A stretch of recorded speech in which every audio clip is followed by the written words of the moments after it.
Okay, we're Nah. joining, and Nate should be joining. We're starting, and Nate should be joining soon. Um, again, those look like sweet potatoes to me. But hang on, let me share screen. We'll just here we go. Okay. Now recording. You're imitating Craigbot there. Yeah. Okay, let me share my screen.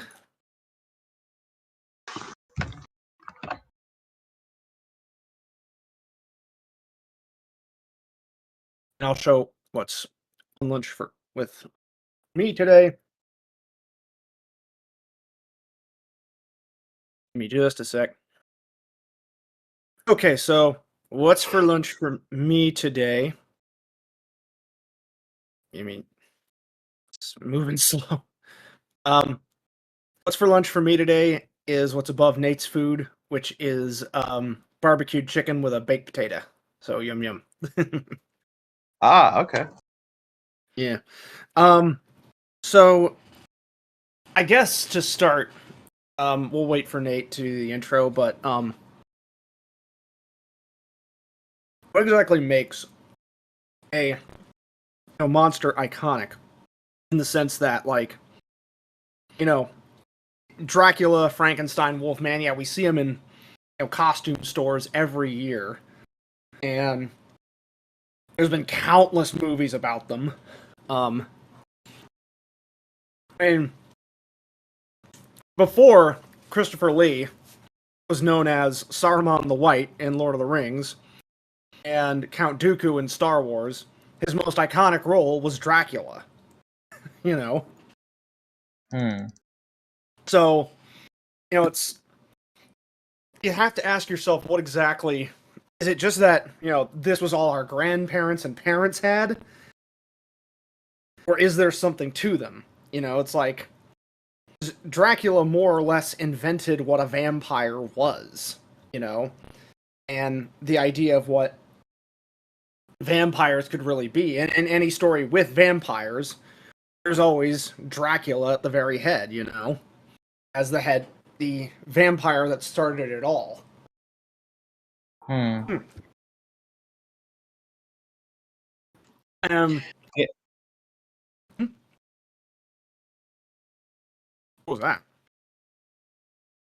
What? But you were saying, Andy? No, I wasn't saying anything. Oh, is that messages? Hmm. Probably. Hmm. That's weird. Or is that on your end? What? That notification sound. No, I'm not getting I'm not getting any notifications. Huh. Okay. You're probably Well, getting it from a different server or something. maybe. Okay. But or is that Nate DMing me? Is that no? Hmm. Okay. So, basically, um, again, my main question, I guess I'm trying to pontificate on today is this because, this is all our grandparents had, and this was before, fantastic special effects came along to, give us new monsters. But at the same time, we also haven't really had very many new monsters. I mean, mostly it's a lot of the same monsters being reinvented because really think about this. Um, Boris Karloff's The Mummy in 1924, or what? When did that come out? Um, let me check here. Actually, let's do it on the screen. So let me see here. Boris Karloff's was yeah. So Boris Karloff's The Mummy was 1932. Okay, I thought it was. I knew it was early 1900s somewhere. I don't know the exact year. Okay, okay, Why did you choose a topic that you have no knowledge of? well, because I have you for one, and for two, it was just an interesting thought, and I don't say I have no knowledge. Again, I knew Christopher Lee was Dracula. It's like saying Elijah Wood was Frodo. Yeah, and Christopher Lee was also Saruman the White. Yes, but that's pretty much, you don't have to know the Lord of the Rings to know which actors were in it. Right. I mean, but at the same time, next month fantasy, that is definitely more in my wheelhouse for sure. But the main point I'm kind of getting on is that it's interesting how Boris Karloff's The Mummy was an intentionally scary film, and yet Brendan Fraser's Mummy movie is this action-packed, sort of almost B action movie that we enjoy for its goofy campiness. And that's the thing. It's like, this is still the same Mummy concept as Boris Karloff's Mummy. Sorry, I had to really blow my nose. Yeah. But it's just kind of funny that how it evolves and how we don't... We're still, evolving these concepts, but at the same time, have we created new ones as of late, And that's the thing, like, we've kind of tried, and with, Creepypasta and Slender Man. Slender Man has become kind of iconic, I guess. But obviously the execution of his movie was massively botched. Did you ever see that, Andy? No, I didn't even know Slender Man had a movie. Yeah, they came out with a Slender Man movie, but it was incredibly stupid. Largely because they more or less made a movie about the phenomenon rather than actually making a movie about the monster, which was the absolute wrong way to take that movie. It's like, because it's like, the phenomenon is not what's scary. It's the idea of this gigantic, super tall, tentacled thing that I don't even know if it kills you, I think it's the unknown that is what makes it. Yeah, it's the unknown about Slender Man, what makes him scary, not the phenomenon surrounding him. I mean, that's true of any monster. Once you give it a backstory, it loses its fear. Yeah. It loses the glossiness of the unknown. Yeah. Which is why I think it's pretty stupid when we get characters and they become well known in background. They lose that mystery. Yeah. Which is why, even for,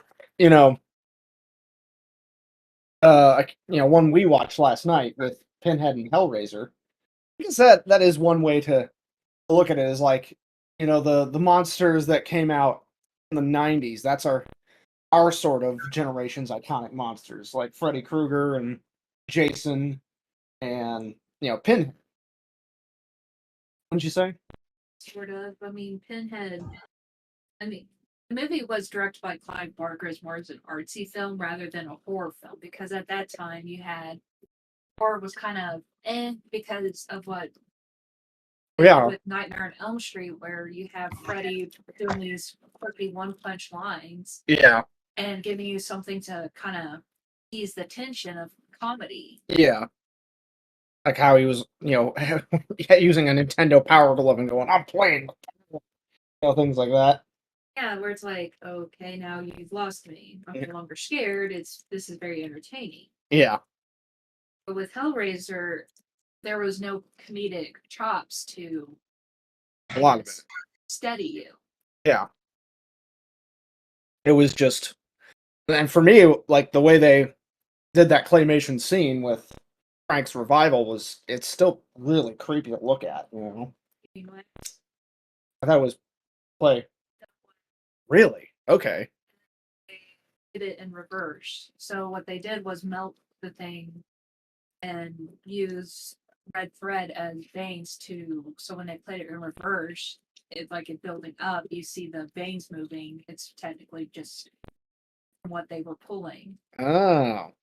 Yeah, that's an interesting way to do it. That way, played backwards, it looks gross and very creepy. And is an effect that still holds up to this day. Very well. Yeah. At first, they were just wanting to do like a dusty skeleton coming out of the wall, but then they figured that's not really Visceral. grippy, Yeah. you know. So they decided to do the gooey wax thing. I think that worked really well. Oh yeah, because even now when you look at it, it's just like, ugh. Yeah. Again, when you first showed me it, when we were dating, I was like, "Whoa, this is an effect that really holds up. This looks really good." You know? I think with the monsters being so iconic is due to, I think, the time they came out, also the time that it took to do it. Yeah.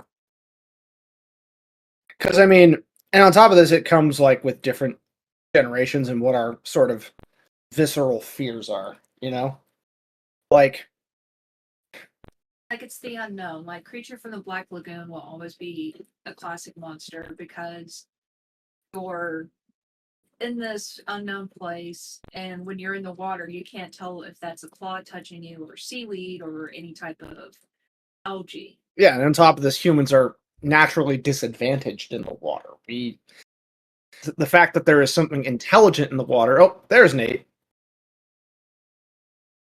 I guess Nate's still booting up, but the fact that there's something still intelligent in the water, to finish my thought, is that it has far more advantages than you do and can kill you. Right. Yeah. Because it can breathe underwater. Yeah. And what makes it more horrifying is that it can come onto land and do even more damage. Right. Okay. So, Nate, now that you're here, go ahead and give us the intro. Hello, YouTube. Hello, Odyssey. This is the Idiots Podcast episode 41. 41. Yes. And especially hello, Rumble, because apparently these are doing decently well on Rumble. Neat.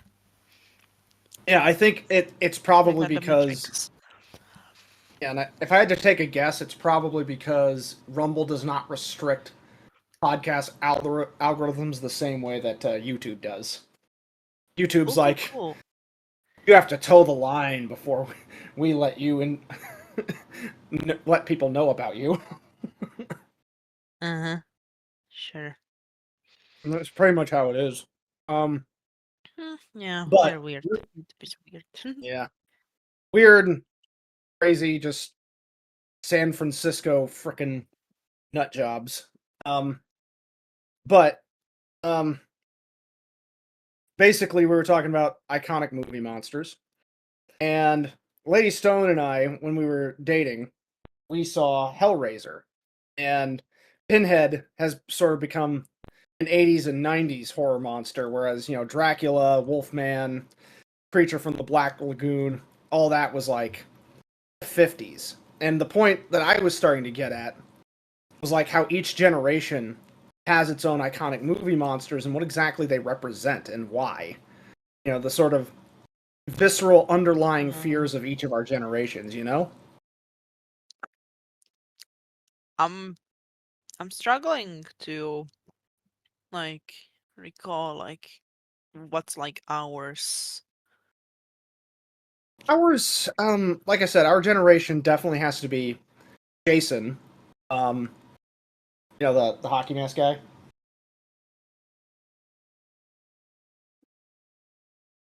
Hey. No. You don't know Jason? Nuh-uh. Freddy Krueger? I don't. Yeah. Okay. That one. So you know Freddy Krueger? Yes. So yeah, Nightmare on Elm Street, stuff like that. And again, this sort of like goes back to visceral fears of our different generations. Like the reason why people in the 50s and 60s were more scared of like vampires and zombies was this sort of idea of like your neighbors being turned into something unrecognizable, because there was the Red Scare going on, all that stuff. The what And it scare? was like the Red Scare, basically the idea that your neighbor was someone you couldn't trust, possibly a communist, all that stuff. Okay. Yeah. And so it's like it tapped into that fear. It's like, well, what if your neighbors, suddenly turn into some blood-sucking monster, or, you know, uh, another kind of creature that could turn you, with a bite, and that's all it is. It's as simple as a bite, you know.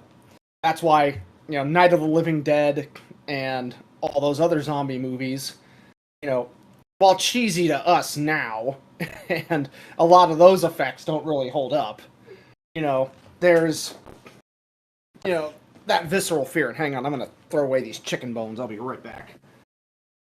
Mhm.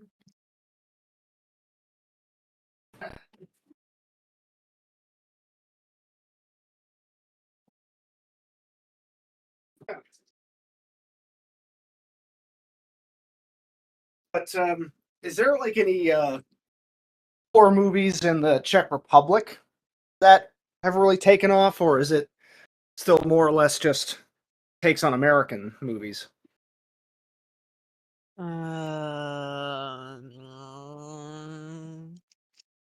Let me let me search. It's okay. I think with monsters back in the early days, it's more of what do we have now that people then didn't have, Right. which was advanced technology where you can find information with a simple click and it's right there. Mm-hmm. People didn't have that, so you had to really do your research. And also, there wasn't like all these shows that could entertain you. You had your imagination. Yeah. Which is why a lot of times horror movies today rely on gore rather than what the mind can do. Well, that and some horror movies are doing it right. But it's more or less like, what can we do to gross people out rather than to scare them into going, this could possibly happen. Yeah. I mean, but again, to that point, a good example of that is that recent movie Megan, as well as the update they did to Chucky, where instead of Chucky, having the soul of a serial killer inside him, it's like kind of implies that maybe it's a tiny little bit of soul transfer of a disgruntled worker, but it's mostly just this incredibly complex learning AI that basically, made Chucky hate the children that he was with, you know. Well, with the Chucky now in the TV series, it's still the serial killer. Oh, it is? Yeah. Okay. And it now involves much more of taking over, per se. But one of the things is with Asian horror films, to me, are a lot more scary because if you think about it, they use a lot of their folklore. Yeah. And a lot of people still believe in these monsters from folklore. Yeah. And like I said, the human mind is a very powerful thing. But I think it has to do with the time they came out. Because if probably Dracula came out the way he does now, it wouldn't work. Oh, not at all. Even if they did, modern effects and even hired some of the best actors for it, it still would not have the same effect. It would be like, Well, it wouldn't be. It'd be like, well, this is a nice remake, but what else is there? You know? Oh. what made Salem's Lot terrifying? Well, It's that closed trope. Yeah. If you think about it. If a lot of people out there don't know what a closed trope is, it's where like you're stuck somewhere like on a train, a ship, a resort, there's no escape. It's just you surrounded by whoever, and you don't know if you can trust any of these people. Yeah. So with a small town, which a lot of things happen in a small town, which are very creepy, so you already know small towns aren't pretty. Yeah. And so that's that fear of, okay, we know it can go on in a small town. Yeah. Now we add a supernatural element to it, going, great. Mm-hmm.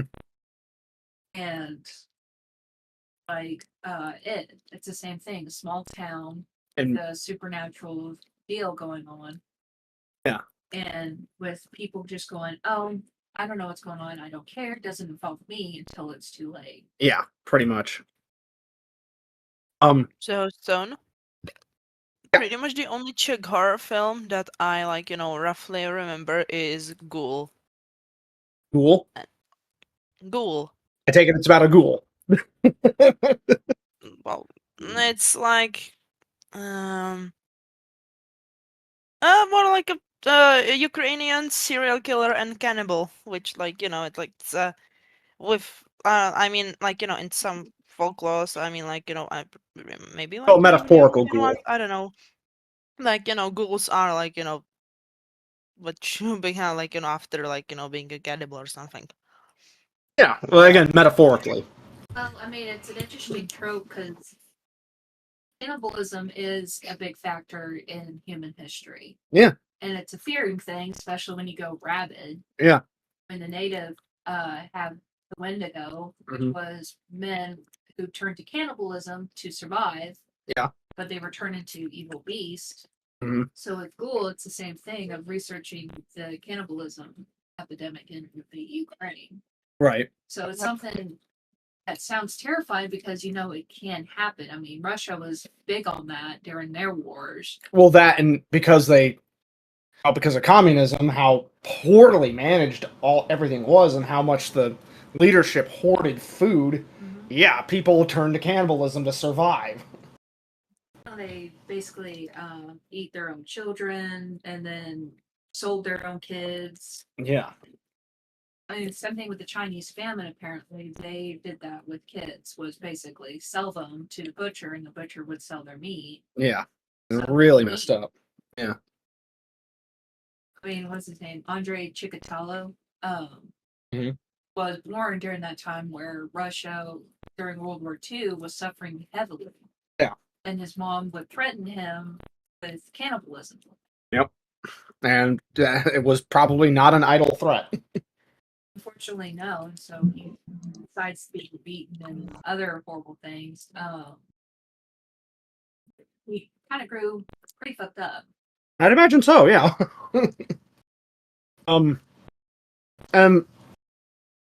Again, that is sort of the evolution of how we get from, the terror from without, aka outside terrors, to the terror within. And I think that evolution happened in the 90s and especially in the 70s as, really think about this. A lot of the people who made those movies, they grew up with countless stories of Jeffrey Dahmer and Ted Bundy and John Wayne Gacy.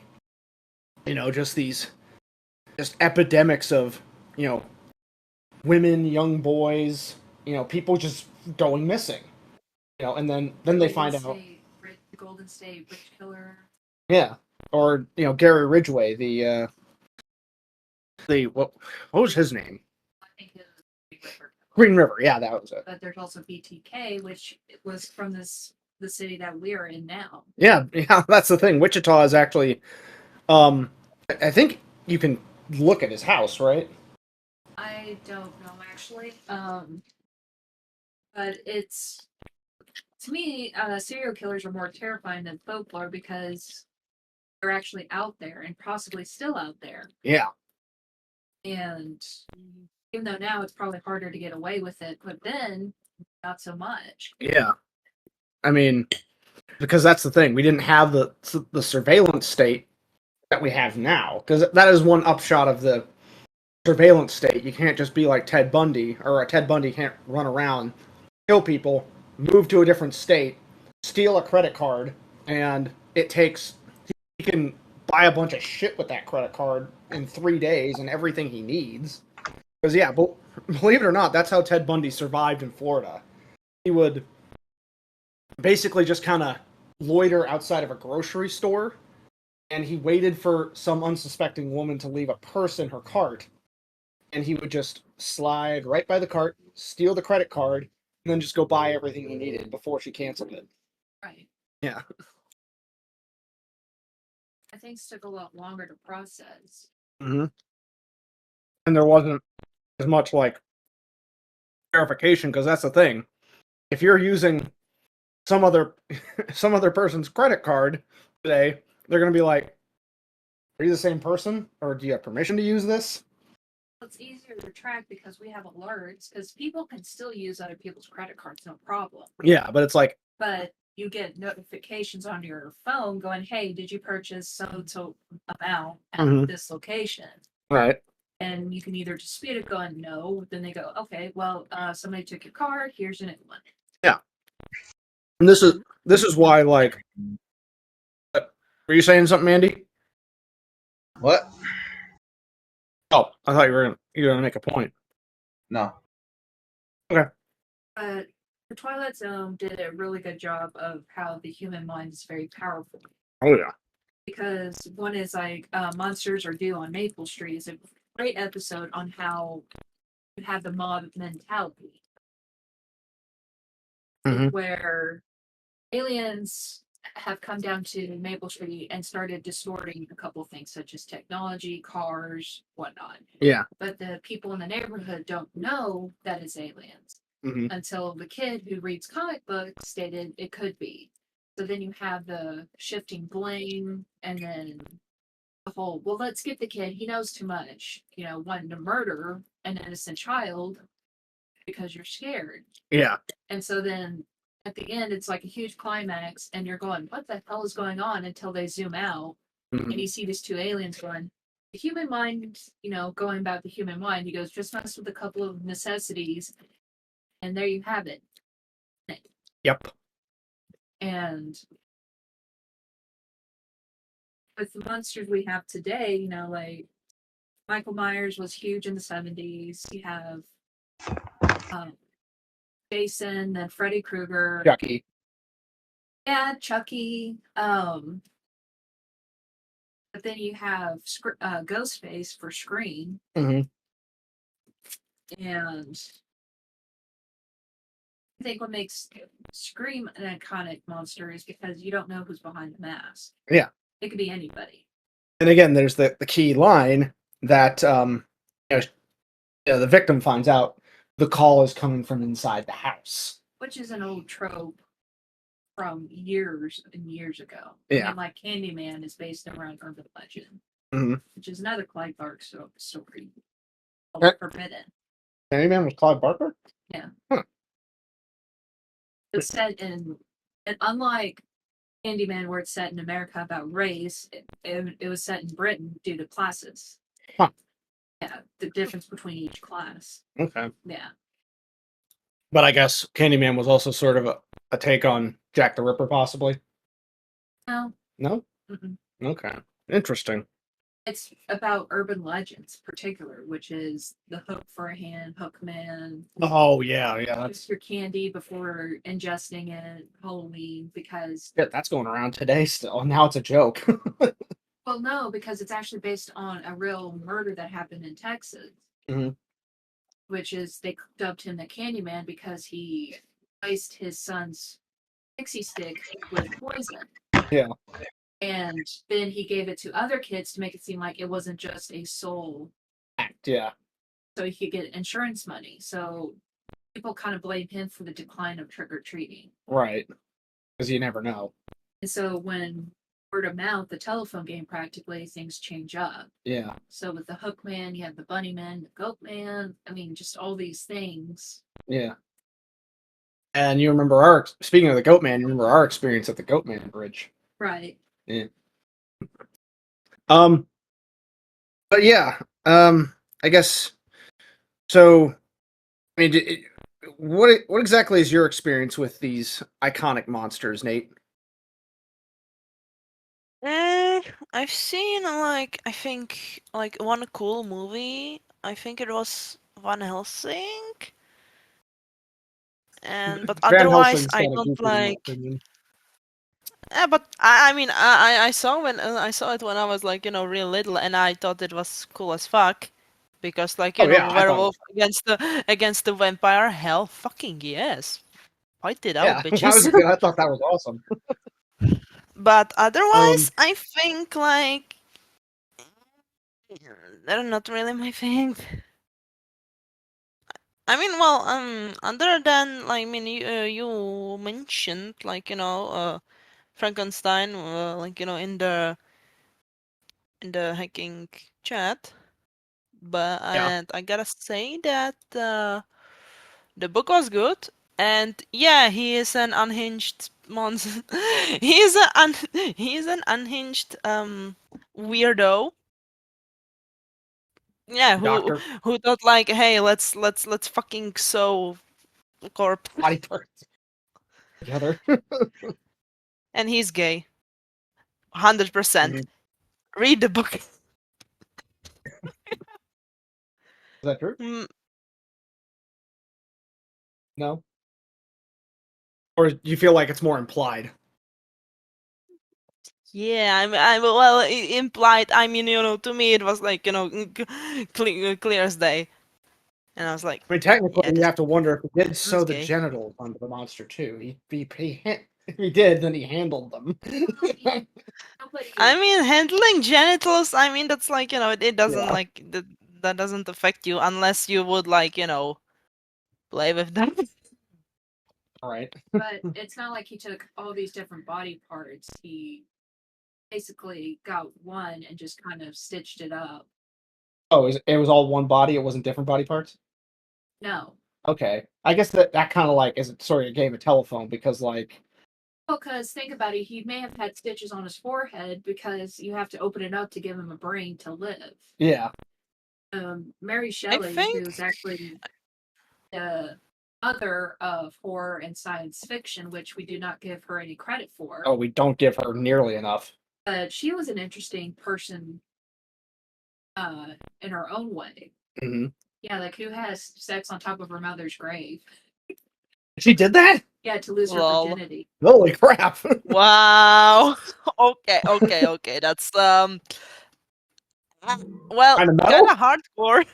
Yeah, metal, Yeah. metal. That's the. I forget who That's she was, I yeah. forget who she was with because Wow. like she was discussing about bodybuilding Right. and kind of other things, and so she goes, "All right, bet, be right back," and she wrote Frankenstein. Huh. Well, I guess again, the person she had sex with, I guess, is sort of a footnote in the story. Now that she kept her husband's calcified heart with her. What? Yeah, her husband was Percy Shelley, the poet, Oh yeah, and he I think died by drowning. So and she kept his calcified heart. yeah, That's metal. Oh yeah. And But I yeah, guess maybe that's where when they. like, I think like in the version that I read, I mean like Victor gets like some body parts from like different places, but like it's not like each like each heck, how to say, for example, like each like joint or something, like or when the joints connect, like that's from a different corpse. It's like but I think I remember him like digging around a bit more, All right. even though my memory might be skewed. I think there probably were queer undertones going to Frankenstein, but it never full out right. There was like the picture of Dorian Gray has very heavily queer undertones. Oh yeah. Because I mean, who else wrote it? Yeah. Uh, but I think in some ways it was also kind of like the gay panic of the 19th century. Oh yeah. You know. As we, They heavily tried to write it out when they did the movies. yeah. And they is probably right. He probably was a repressed gay Yeah. and used the monster as kind of And masculine, like this is what I probably would be if I wasn't gay. well, I guess Yeah. sort of wish fulfillment because again, this monster is gigantic and Strong. strong. But Yeah, Yeah. it can fucking like go over mountains in like seconds. and destroy buildings and everything, bust through I walls. want to be- You know, um, that's why Mr. X from Resident Evil 2 is badass. Dude just busts through a wall. You can shoot him in the head with a friggin' magnum, and he just keeps walking. You know, he just keeps coming after you. But Andy, what's more or less been your experience with these iconic monsters and everything? Like what is among your favorite sort of horror movies or tropes or things of that nature? I don't watch horror movies. What? You don't watch horror movies? No. Me neither, but I can still remember it. Even around now? Like it's Halloween, bro. Nope. Is that it, Andy? That's all I got. All right. Oh, I'm getting full from this chicken. I thought to I am really full right now. So we'll go ahead and wrap it up. Some closing thoughts. I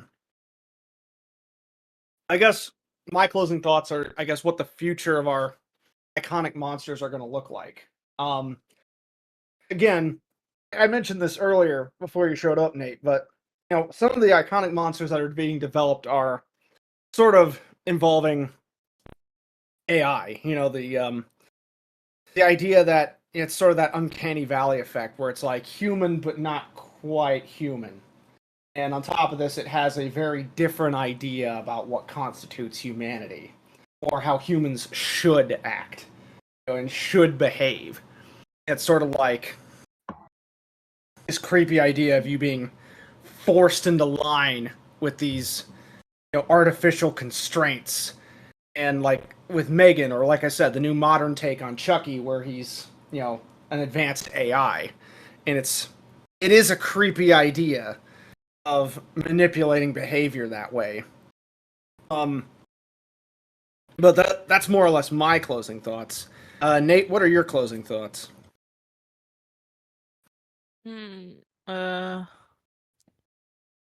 I don't have any, maybe possibly. Oh. This was a subject that was not really in your guys' wheelhouse, was it? No. Me. Meh. That's okay. We'll try to have a topic that's more or less in everyone's wheelhouse next week. But Like what makes it appealing? What? that would be more What did you say? what makes hentai so appealing. That would be a topic in Andy's wheelhouse. Oh yeah. Oh yeah. No, Oh yeah. no, Oh yeah, mommy girl, please spank me. bruh. But Yeah. we would have to put the 18 plus label or something. Yeah. Girl. I don't know. Clearly what Tatsumaki is, because Tatsumaki is old enough to be a mother, but she's 28, but she looks like she's 8. So, who? Tatsumaki from One Punch Man. Oh, for The some lolly. reason I was thinking of that stupid mom from Joestar. Which, huh? The one that when Jotaro appears, she's like, eh. Oh, Tomoko from part 4. Yeah, so when he said the age, I was like, holy shit, that guy's a pedophile. No. Tomoko, I think she's 40. So when she and Joseph conceived Josuke, I think she was 24. I want to say. Yeah, I think so. But at any rate, oddly, JoJo Part 1 and 2 are pretty oddly horror related, especially that Victorian era that Part 1 takes place in. But we'll go ahead and wrap this up. Nate, go ahead and close us out. Goodbye YouTube, goodbye Odyssey, and goodbye Rumble. This has been the Idiots Podcast. Yes. All right. Stream begins in about an hour, but we're gonna record some stuff before then. So for a little after that, that's why. Okay, Right. okay. Hang on. Let me get. Oh, I'm already in the chat. Okay. All right. And recording stops now.